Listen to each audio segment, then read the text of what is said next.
Bonjour. Place à l'énergie féminine, Shakti. Je vais vous parler des 3 parèdres de notre Trimurti. Sarasvati, qui est la compagne de Brahma, Lakshmi, qui est celle de Vishnu, et Parvati, qui est l'épouse de Shiva. Commençons par Sarasvati, la compagne de Brahma, qui est le symbole de la connaissance, de l'expression verbale, chantée et artistique.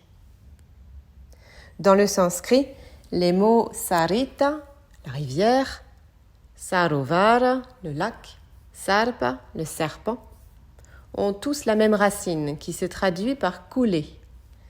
Surasavati signifie pleine d'eau. L'archétype de Sarasvati a 2 branches principales, la rivière dans les Védas et la connaissance, la vibration dans les Puranas et le Tantra.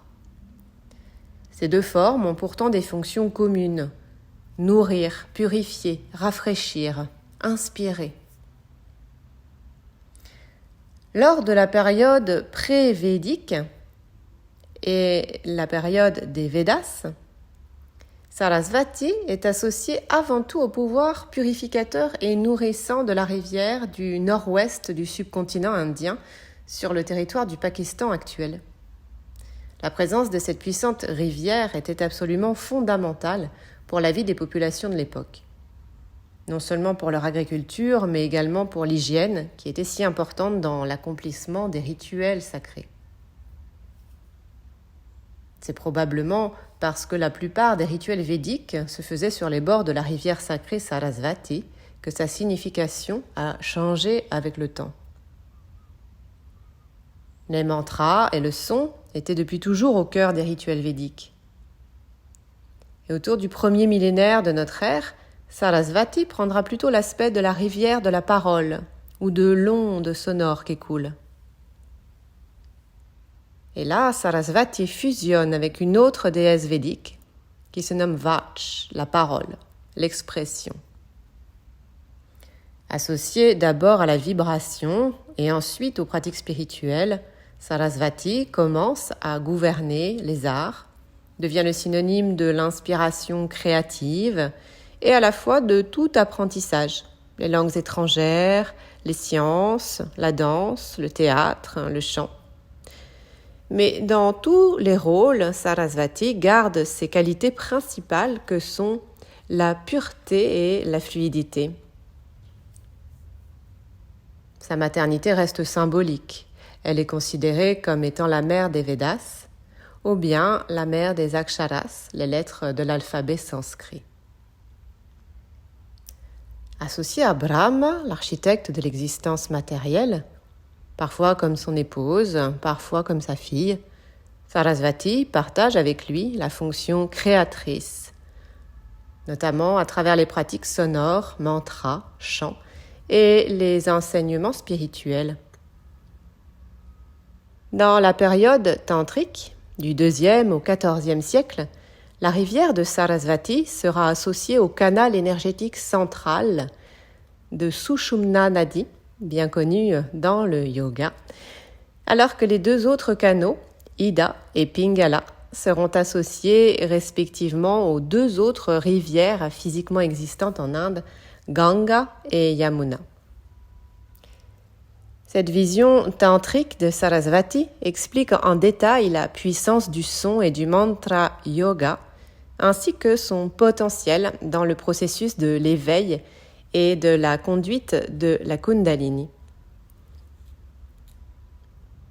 Quelques attributs de Sarasvati.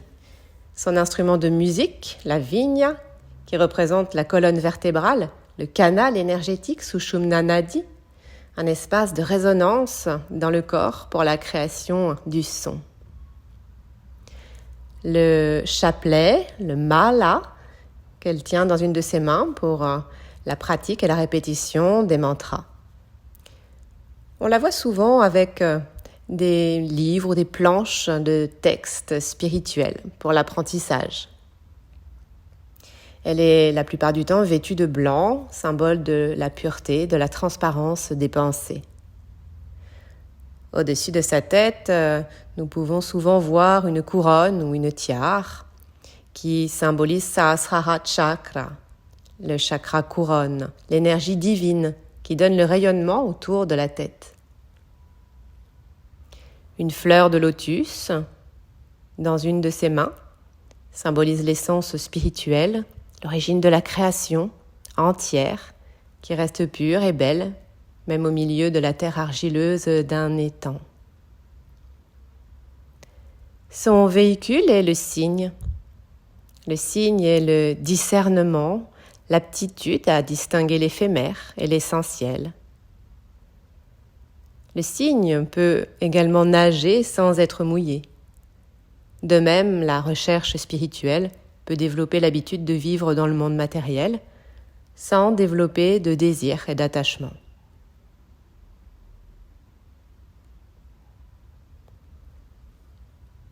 Nous allons maintenant parler de notre deuxième déesse, la parèdre du dieu Vishnu, le dieu du maintien et de la préservation.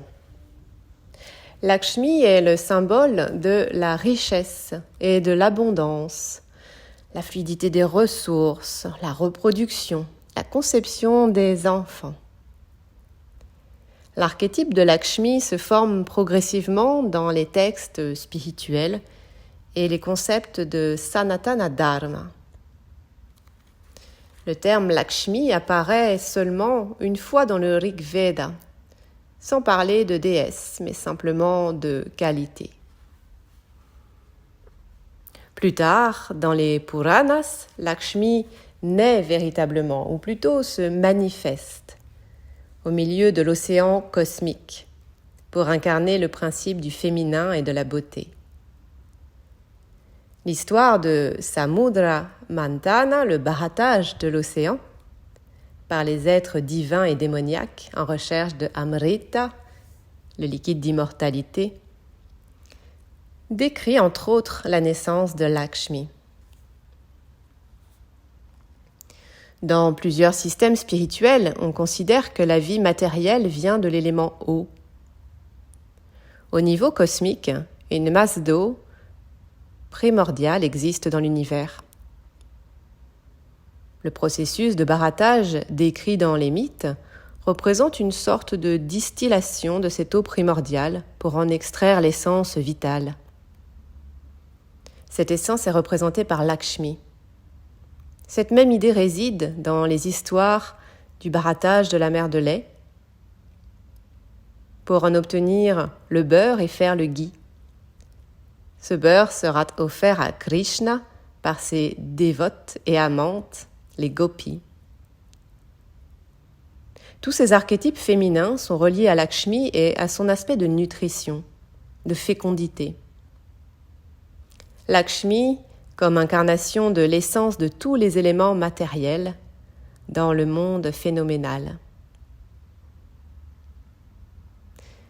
C'est à partir de cet épisode que Lakshmi devient associée à Vishnu, qui représente la force du maintien universel. Comme Vishnu se réincarne à plusieurs reprises pour réinstaller le Dharma sur Terre, son épouse va alors s'incarner, elle aussi, et deviendra Sita pour accompagner l'avatar de Rama, et elle deviendra aussi Radha pour être la parèdre de Krishna. Bon, j'espère que vous suivez parce que la mythologie hindoue peut être un petit peu compliquée avec beaucoup de ramifications. Bref, il faut retenir que Lakshmi devient également l'incarnation du principe de Purushartha, les 4 buts de la vie humaine qui sont représentés par ces 4 bras. Et ces 4 buts qui constituent à la fois les besoins et les aspirations de tous les êtres humains. Ces attributs sont le lotus qu'elle tient dans sa main supérieure, puis sa main inférieure droite en général, bénit avec les pièces en or. Elle bénit les ressources, les finances, la nourriture, l'éducation, les relations.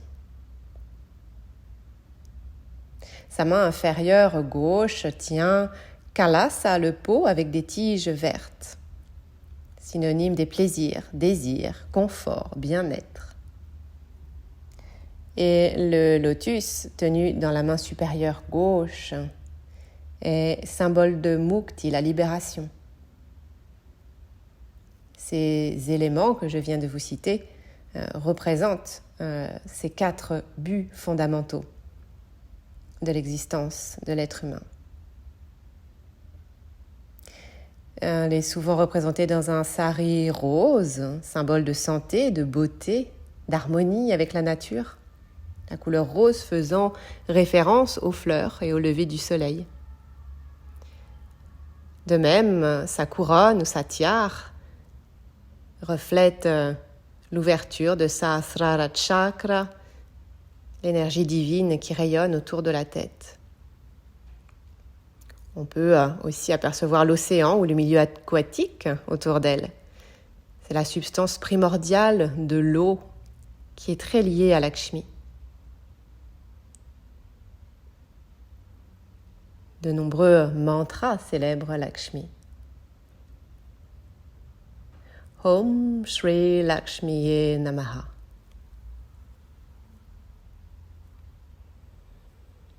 Pour terminer avec ce trio des parèdres, ce trio des Shaktis,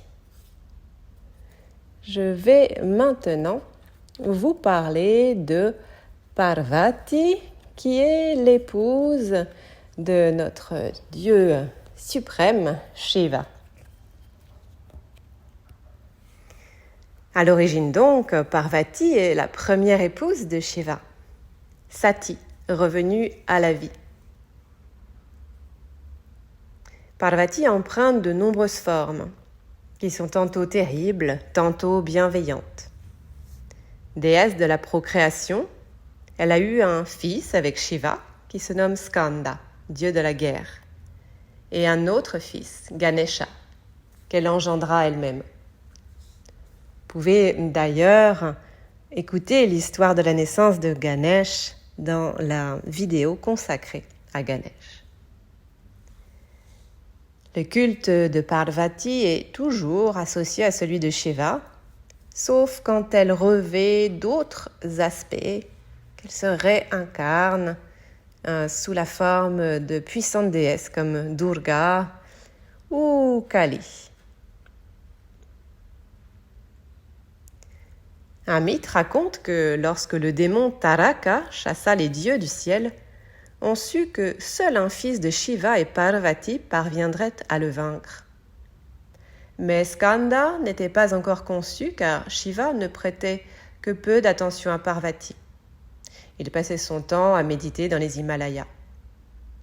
Pour le rendre amoureux, les dieux envoyèrent Kama, dieu du désir, décocher ses flèches. Furieux d'être dérangé, Shiva réduisit Kama en cendres à l'aide de son 3e œil et reprit sa méditation. Parvati entama alors une grande ascèse pour le conquérir. Un brahmane passant par là se moqua de son amour pour Shiva. Elle répliqua qu'elle l'aimait et se boucha les oreilles. Alors le brahmane se transforma en Shiva. Ils se marièrent et eurent un fils. Voici venait la fin de nos histoires sur les 3 parèdres de la Trimurti. Hari Om.